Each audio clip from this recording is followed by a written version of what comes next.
Processing deep emotions. That's what this video is going to be about. Hopefully you've already gotten my little guide, 3 steps to quickly shift your emotions.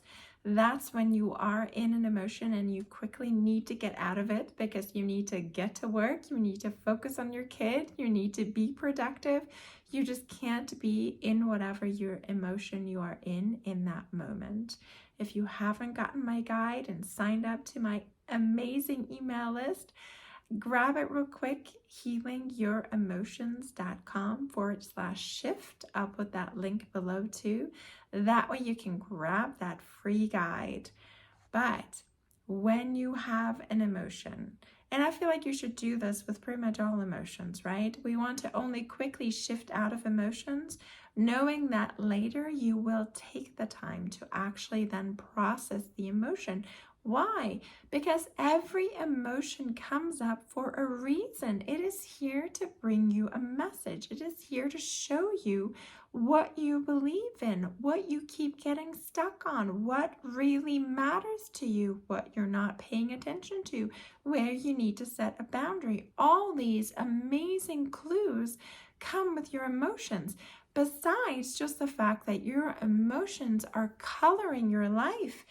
How boring would it be if we could always just be happy? I mean, and sometimes it sounds incredibly enticing and wonderful, but how boring would it be? I think we can only feel the depths of love when we also feel the depth of the fear of being afraid to lose that love, right? That's always how I know how deeply I love somebody once that fear sets in of, oh, what if he's no longer here? We live in this world of duality where I'm meant to feel incredibly light, uplifting emotions, and the heavier, not so fun emotions. They're here for a reason. They're here for contrast. They're here to show us important things about ourselves and about life. So embrace them. So once you have taken the time, right? You're like, okay, now it is time to process the emotions. Make sure you have at least half an hour. More would be ideal. I know it's not always easy with kiddos, but once you really sink down deep, I want you to have enough time to really get to the root, get to the bottom, feel it fully, and then let it go, release it, come out the other end, right? So time, do you have enough time? And then are you in a safe and comfortable space in order to process these emotions, right?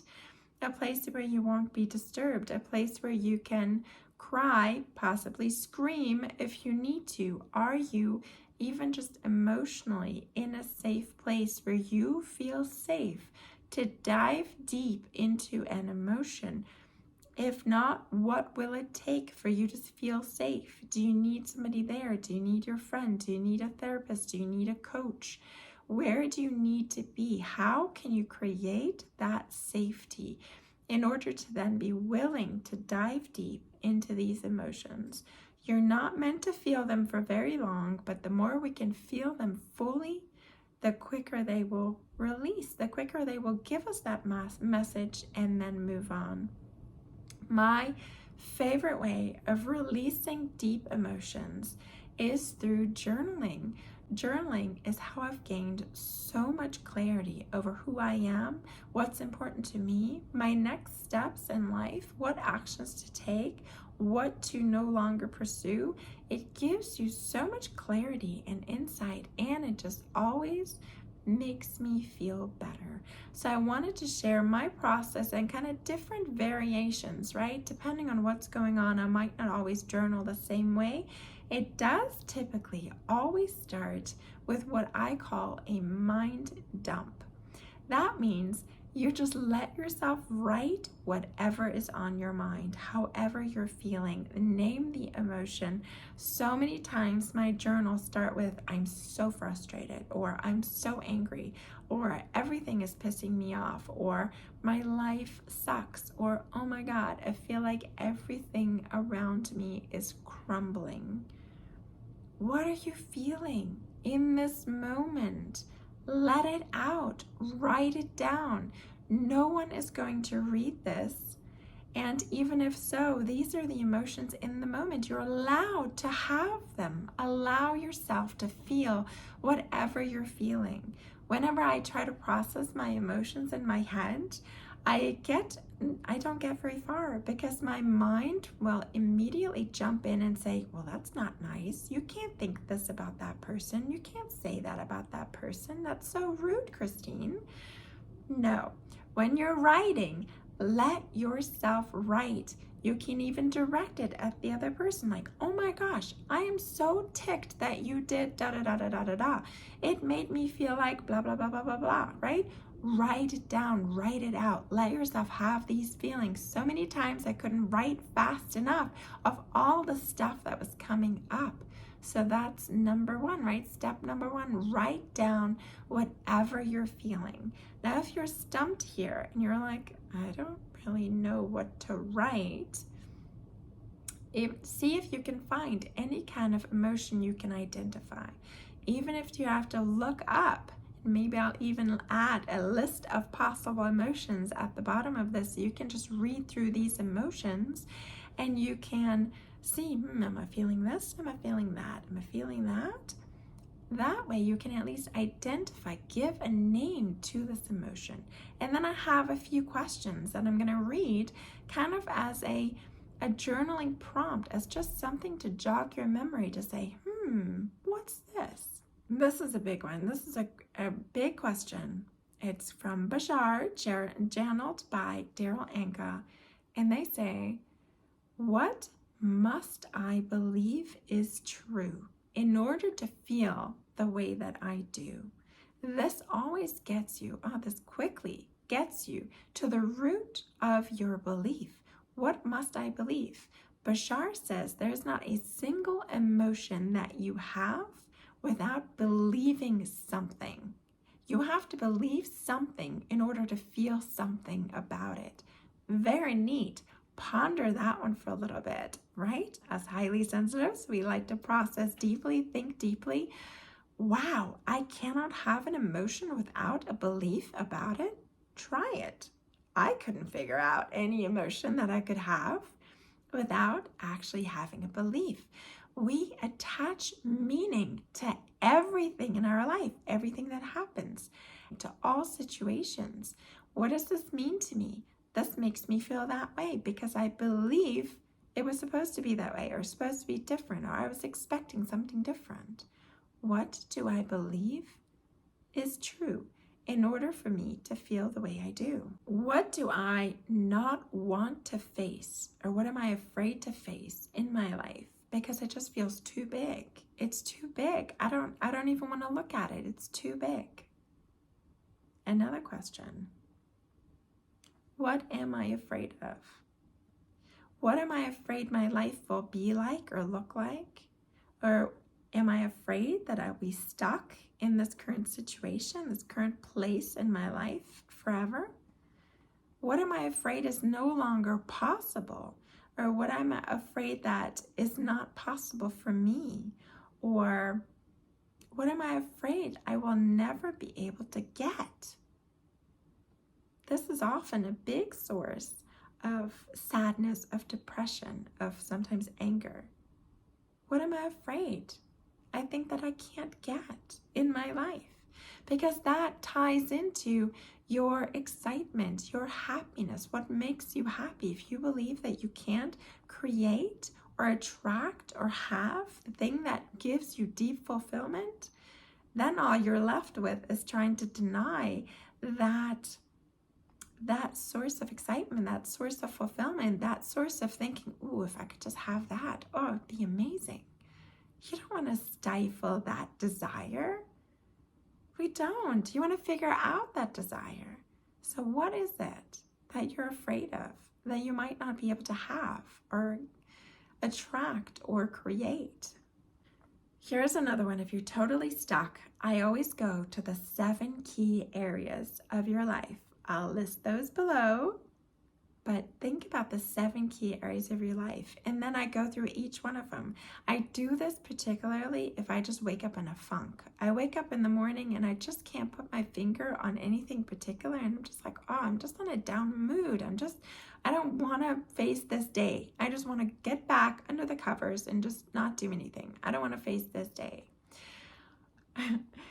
If I don't have any other feeling about anything, I just start to go through the 7 key areas of my life. And in every one of these areas, I write down, where am I currently in my life in this area, right? Relationship or family or career or finances or spirituality or health and vitality. Where am I in this area of my life? Am I happy with where I am? Where do I want to be? What would give me that zest for life? What would change my life in a big way if this changed in my life, this area in my life? What would make a difference? And then if you write those little goals, then you can decide on action steps, right? What would need to happen in order for me to get there? What's the first little step I could take that would get me close to that, right?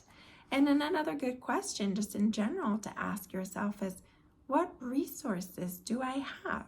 Who do I know who could help me with this? Where could I look this up?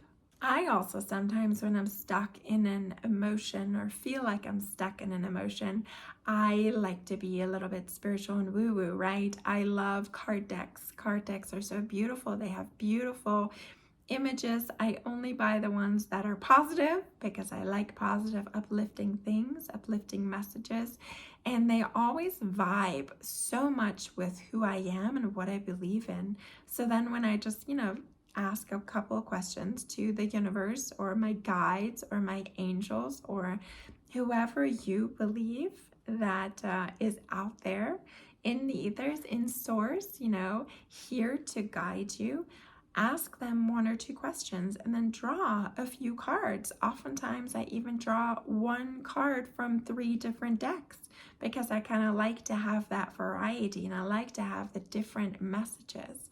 And it's always incredible, the messages that will come back to me. Amazing. Try that one out when you feel like you're stuck in an emotion. Sometimes in my life, I've just written quotes, right? When I'm kind of feel stuck in an emotion, I've journaled about it. I feel sad about this. I feel angry about this, but I don't feel any energy moving. So many times in my journals, I just started to write out quotes. I would get one of the books from a spiritual teacher that has really been vibing with me, and I just open it and just look at different quotes, right? I like to highlight or make little stars on the side with things that are meaningful to me, and I just start to write, right? The act of writing does something for your body, for your mind, for your soul, for your spirit. The act of writing is kind of like, oh yes, it makes it more true. It makes it more real in your life. So just copy down some quotes from your favorite books and then you have them in your notes, in your journal. And then, Abraham Hicks calls this pivoting. How can you turn that boat around?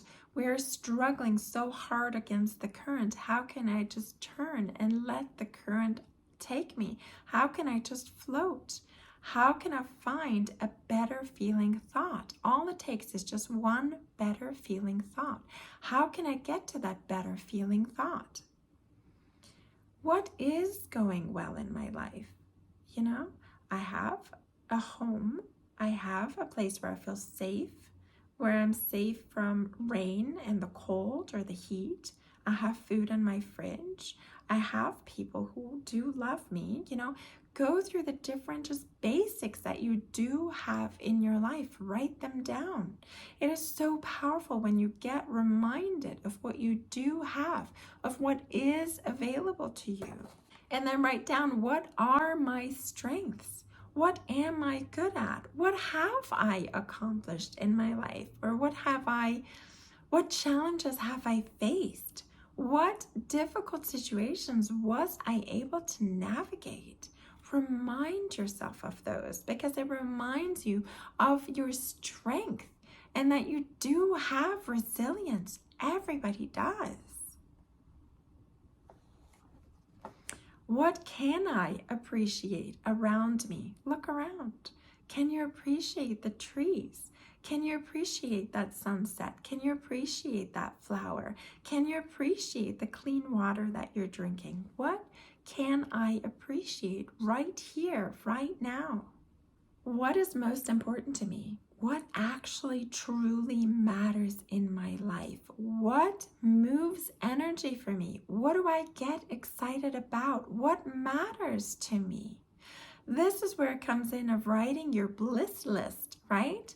Your bucket list. What do I want to experience in my life?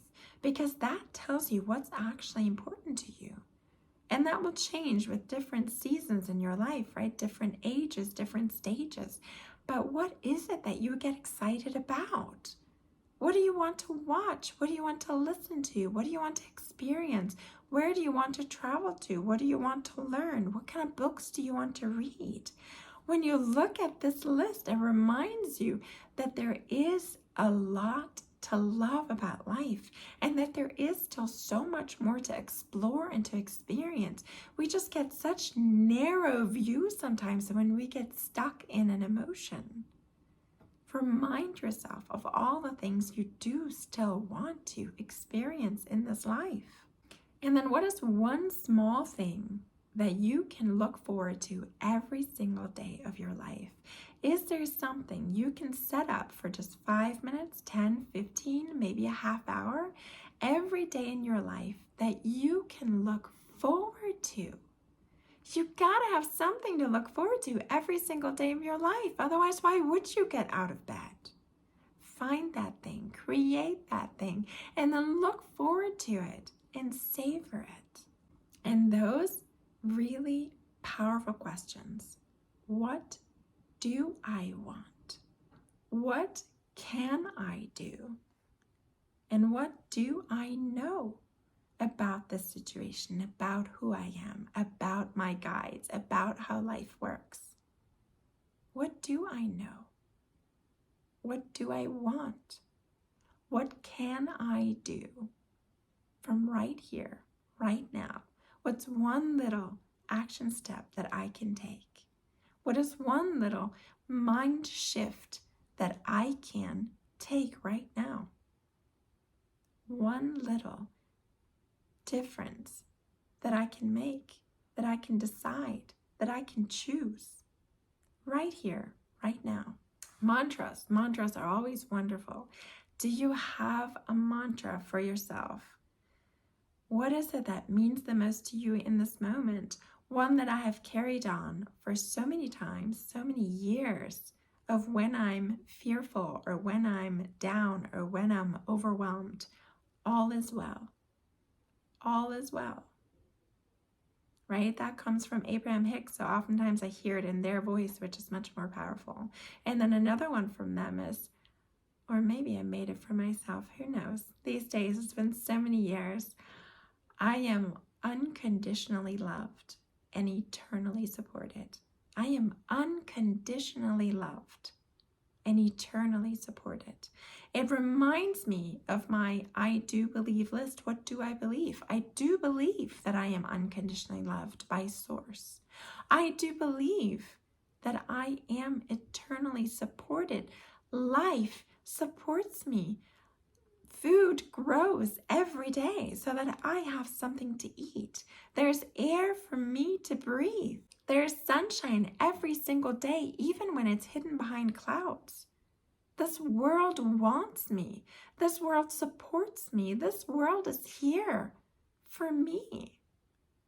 I am unconditionally loved and eternally supported. And so are you. Make sure you have your list of self-care, of self-love when you're done journaling and you don't feel like you've quite gotten to that better feeling place. Although a lot of times I journal until I do get myself to a better feeling place. More on that in just a second. but do have kind of your list of self-care or self-love. What is it that I can do for myself in order to nurture myself, to embrace myself, in order to tell myself, hey, this was a really good thing. You faced this emotion. You journaled through it. You went through processing this deep emotion. Now let's reward myself for that. Now let's do something for myself that nurtures me, that feels good. And then, yes, how can I get to that point in journaling of feeling good? Well, you can always ask yourself this question. What do I want to feel? How do I want to feel right now? What would make me even just a tiny little bit better in this moment? And oftentimes I reach for ease, right? I just want to feel ease or at peace. And then ask yourself, what does that feel like? What does ease feel like for me? Can I remember a time when I felt ease? What was I doing? Where was I? Who was I with? And what did it feel like? So for me, a lot of times, ease, I'm either sitting by the beach, on the sand, listening to those waves, feeling the sunshine in my face, or I am laying in a hammock, reading a favorite book, hearing the birds chirp. What is it that will give you that feeling of ease? And can you visualize it now? Can you listen to it now? Can you hear it now? Can you activate it now? Can you feel and get yourself on that vibration of that particular emotion? That is all it takes. It is really all it takes. And then if you get pulled back out of it, activate it again, visualize it again, feel it again. You do this again and again and again and again and again and again and again. Practice makes perfect. It takes a while initially, but it is so worth it once you have grooved those pathways in your brain, in your body. It's so worth it. I'm proud of you. I'm so proud of you for listening to this whole video on processing emotions and for being brave enough to face your emotions, to feel your emotions, and to nurture yourself through this process of knowing who you are, of understanding yourself, and of wanting something better, something more uplifting, something more creative, something more blissful, because those emotions are always on the heels of those that don't feel so good. Thank you. Write me a comment below. Let me know what's been tough for you to process. Maybe I'll have just a little bit of an insight that will just get you in the right direction. You are so loved. I'm so incredibly excited that you're here with me on this journey as a highly sensitive being. I'll see you next time.